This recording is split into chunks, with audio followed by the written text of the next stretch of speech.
Magandang morning sa inyong lahat. Papasok na kami kasama si Inday, Sap at Cordapia. Naku, nakakapagod. Ay nga pala, dito muntik ko nang maiwan yung bag ko. Kung hindi kami makakapasok dito sa bahay na to.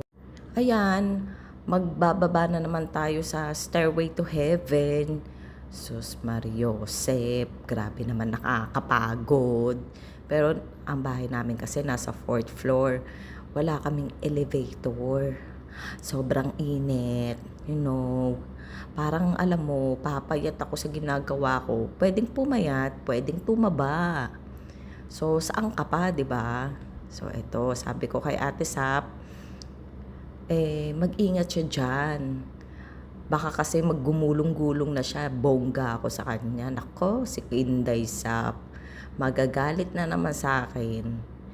Eto na, kaya nyo bang umakyat dito sa Stairway to Heaven namin? Mukhang hindi Stairway to Heaven. Stairway to Hell. Ito nga pala, ang aking stroller. Isang pindot ko lang dyan, bukas na kagad siya. Nakaset na kagad siya. So, hindi siya mahirap i-set up. Ayan, tignan mo, di ba? Isang kamay lang yan. Ayan, si Ate Sapo, kinukulit na naman si Cordapia. Ang kulit mo! Sabi ko sa'yo, maglakad kayo. Nanggigigil na naman ako sa'yo eh. Kita mo kasi, papunta kami sa school niya. Pero, mabait yan si Inday Sap, no?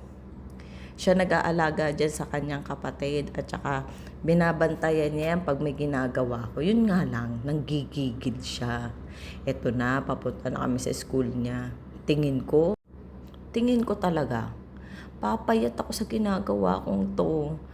Alam mo ba, na 50 kilo lang ako ngayon. Pero kasi mataba ako ng mga 5 kilos. Dapat kasi ang kilo ko is 45, pero 50. So, ayan na, malapit na yung school niya. Maganda yung pinapasukan niya, government. Halos wala kaming babayaran dyan. Pero, mula 7 ng umaga hanggang 5 ang kanyang school time. Tapos, pag nag-exceed kayo ng 5 hanggang 7, may additional payment yun. Parang 50 kada 30 minutes, 50. Yan. Ayan, alam na niya yung gagawin niya. Pwede kami sumakay na elevator kasi meron kaming stroller. Tsaka pagkabuntis at yung mga matatanda na pwedeng sumakay na elevator. Nako, madaling-madali na naman yan. Tignan nyo. Actually, minsan hindi ko nabibidyohan eh. Ayan, nililigalig na naman niya si Cordapia. Kung pisilin niya talaga. Nakakagigil din naman kasi itong si Cordapia kasi ang lusog. Ayan na. Nagmamadaling kunin yung bag. Tignan mo. Hindi na niya ako pinansin. Ayun na. Goodbye, Inday.